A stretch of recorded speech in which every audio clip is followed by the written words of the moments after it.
بسم الله ما شاء الله. ده شحن النهارده اهو يا جماعه. ده رايح لعم بيتر في اسوان. ما شاء الله الله اكبر.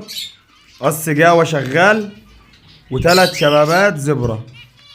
حاجات ما شاء الله الله اكبر. ربنا يبارك لي فيهم يا رب. ودي مجموعه ادويه زي ما انتم شايفين. طبعا دي اهم الفيتامينات اللي بنستخدمها للعصافير.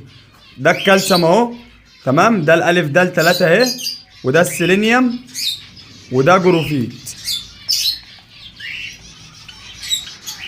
ودي الاملاح المعدنيه.